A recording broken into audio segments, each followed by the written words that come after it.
Teacher favorites. What should we do now? Hi, James from EngVid. Looking for classroom stuff because you know we have so much here for you. But before I forget, I can't do my job without my favorite pal in the world, Mystery. And this lesson today, actually, guys, it's sort of a lesson that we did before, and it's a second part. I didn't say it was a second part, but it is. You'll go back, if you go to EngVid, you can see the lesson on prefixes, which, funny enough, is the beginning of the word. And this is the end of the word, which are called suffixes.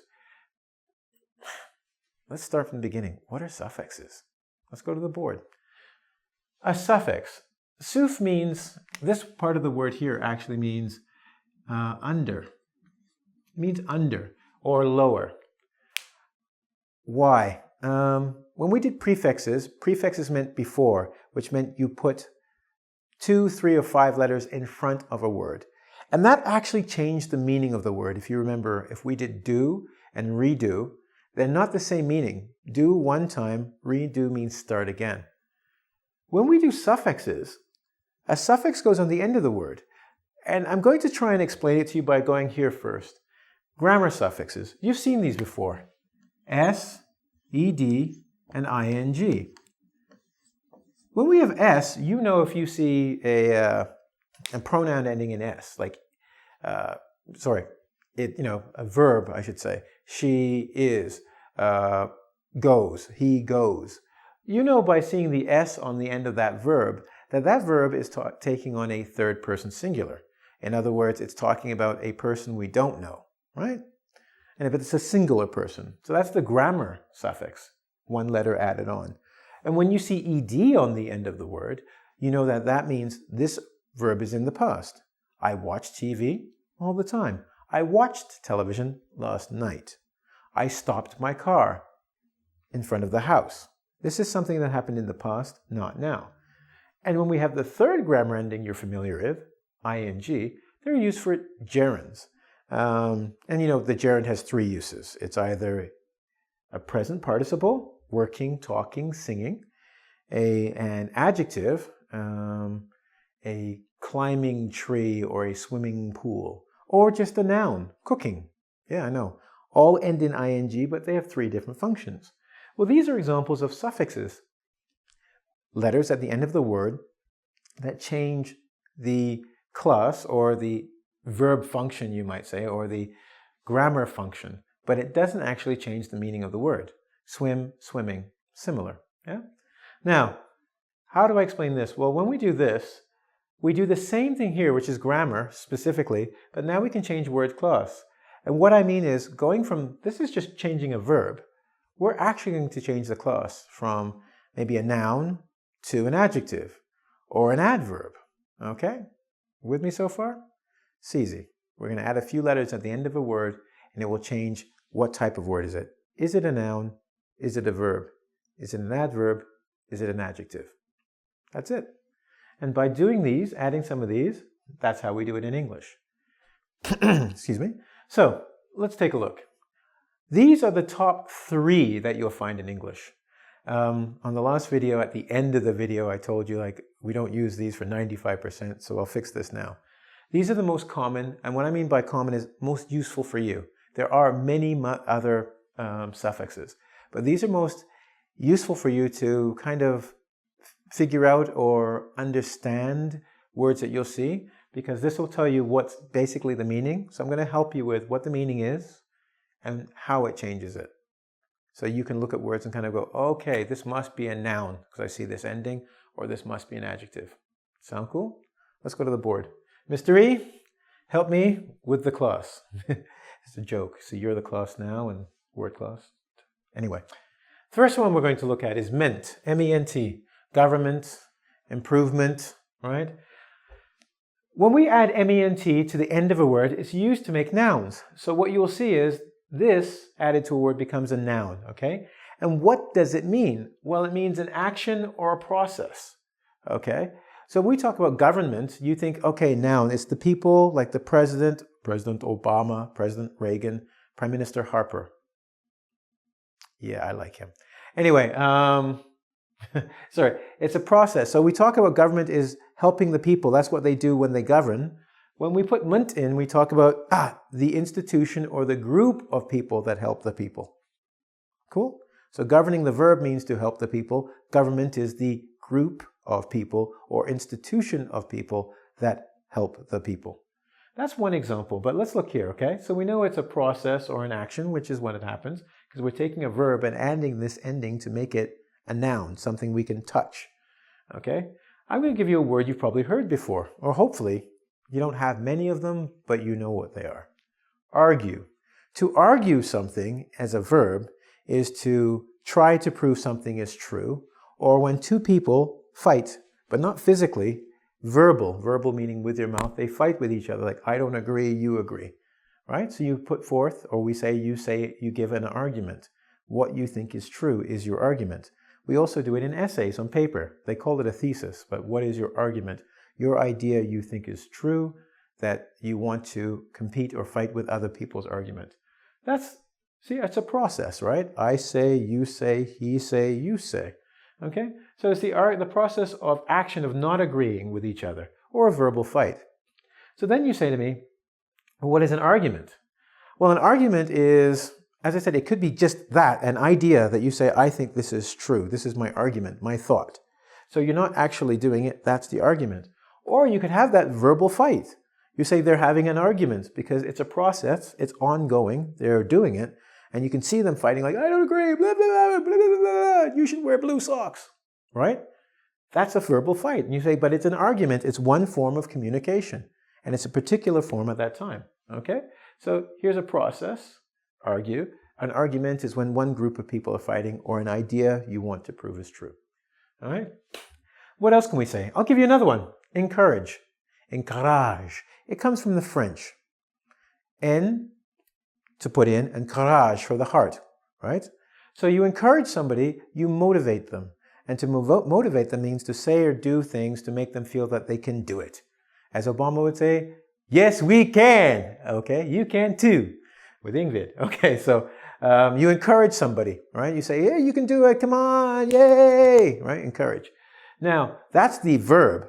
Encouragement may be what you do. You go, are you going to encourage your son to go to law school? Well, yeah. Well, what are you going to give him for encouragement? Will it be words? Will it be a book? Will it be the money? The money. The money. Yeah, give the money. That encourages people. It motivates. So an encouragement would be the similar.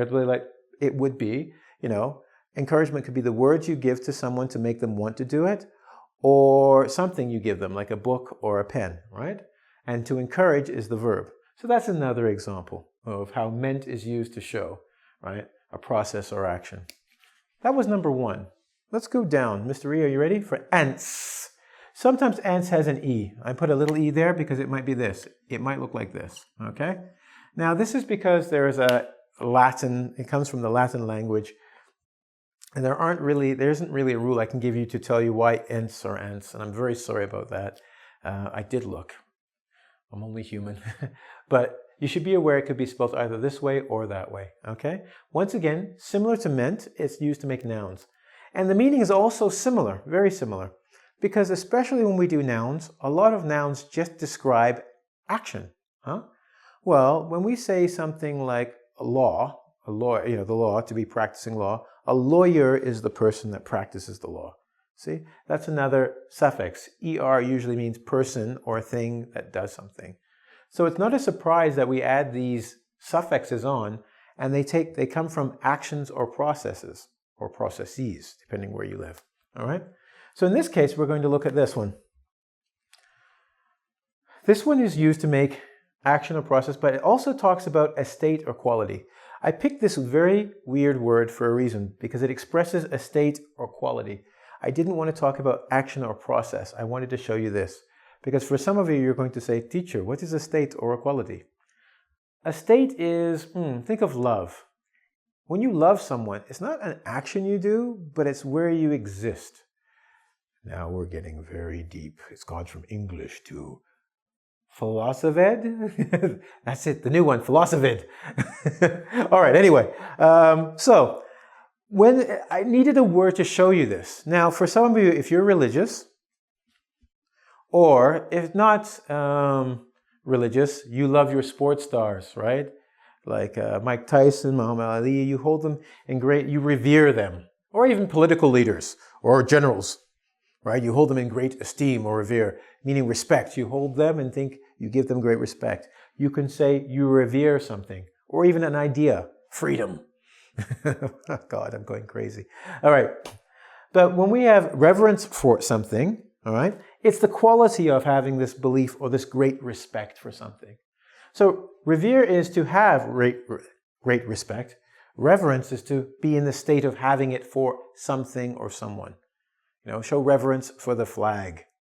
So you see the flag every time you salute and you wait for a second for all the people who fight for the flag. Yes. Right? Show your reverence. A state of respect. Okay? You like that one? Me too. There's another one called deference and defer. I'll do it quickly. When you have deference for someone, you say, you have a superior position to me, and I show this by letting you go first. So in deference to someone, you're literally saying, or you are saying, they are better and no more, I step out of the way. This is the similar state of saying, there's a state of respect for someone who is in a higher position, and I show this by stepping aside. Deferring is like when I defer to my colleague or defer to my worker, I'm actually doing the action of stepping out of the way to give them the place. I will defer to you. I'm saying you know more, so I will listen to you. Showing deference is here. I listen to you in great reverence and deference. Those are two big words. Good luck with that. Those for those students who always go, I like your lessons, but it's too easy. Yeah. Use those in a sentence right now. Who do you show deference to or reverence? And do they mean the same thing? I already told you they don't. On the quiz, for sure. And now number 3. Ibel and Ibel, or Abel. Cain and Abel. Not related, okay? Not related. But I wanted to show you something a little bit different. I've shown you how meant and ants change words into nouns. And I don't want you to think that this is all that suffixes do. But I gave you 2 strong cases to help you remember this is what they're going to generally do. But I have one more case. And this is Abel and Ibel. But what they do is something different. When they're used at the end as a suffix, they create adjectives. They make a word an adjective.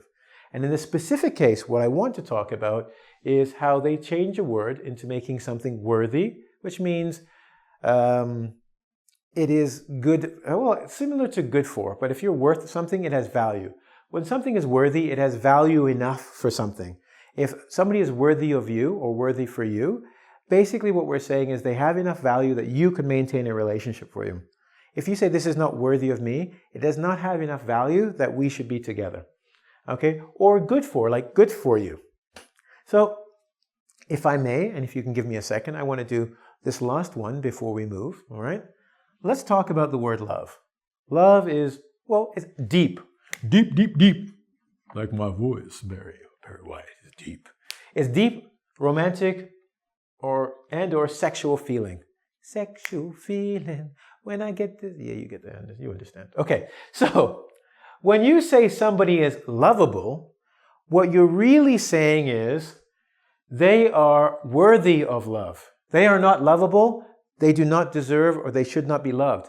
They are lovable. Oh, it's lovable, cute. Look at that little puppy, it's so cute. It's worthy, it has the value to be loved. And that's what able means here, right? See, worthy for. So it's an adjective. We say lovable kitten, lovable puppy, right? Lovable desktop, laptop, computer.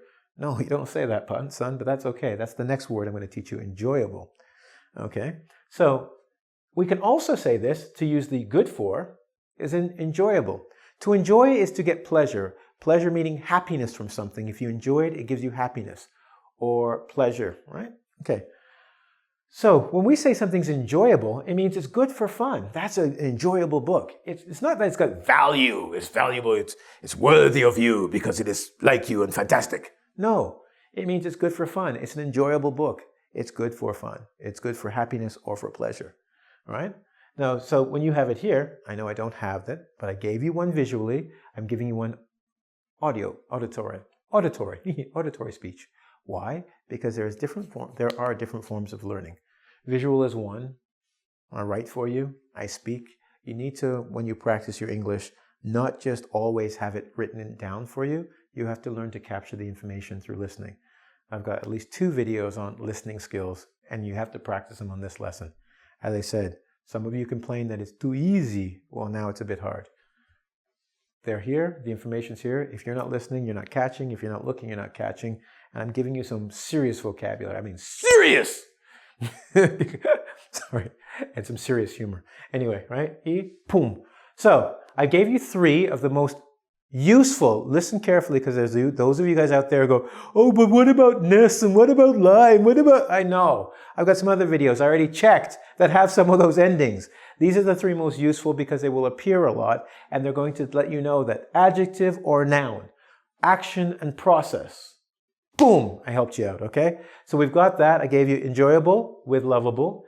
I gave you revere and defer. See? I hope you're listening. Okay, I gave you argument, and what's the other one I gave you besides argue? Arguments, and did we do enjoyment? Did I forget enjoyment? I forgot enjoyment. That's my fault. Okay, enjoyment. Similar to this, to enjoy is to get fun, or, similar to being, you got it. Anyway, when we talk about someone's enjoyment, oh no, I did give you a second one. I forgot, I lied. It's up to you to go back to the video and figure out what the second one was here. Yeah, see, I'm making stuff up just to make you happy. No more of that. You earn it. You have to earn my respect. You have to be worthy of my love. Okay. Anyway, to go through it quickly, but not so quickly. We have 2 sets or 2 classes of suffixes. The first one you should be familiar with if you've done any grammar at all. And these are the grammar suffixes. They're grammar function. S, talking about the third person. Ed, talking about the simple past. Ing, which leads to gerunds. And in gerunds, we talk about nouns, adjectives, and present participle. Okay? Then we talk about the second class of suffixes, which change the class of a word. And we did that here looking at how we were taking verbs and making them adjectives, right? Enjoyable or love. And we took verbs over here and made them nouns. Similar in meaning, but we changed the actual class. And this is good to know for A, what the word means, and B, how to use it properly in context. And that's what we mean by properly, in your sentence and in your language. Okay? So this is part 2 of prefixes and suffixes. It wasn't listed as part 2. But if you know the beginning, which is prefix for pre, you should know the end, which is suf for end. See? Cool, right? Like a Bond movie. All right. Thank you very much, Mr. E. Of course, it's always been, well, you are number 1 in my heart. All right? I hope this has been enjoyable for you. I'm going to wrap this up, okay? Anyway, no argument. This has been a valuable lesson. And I'm sure you'll show the proper reverence when you finish and do the quiz, right? Have a good one. We will see you soon.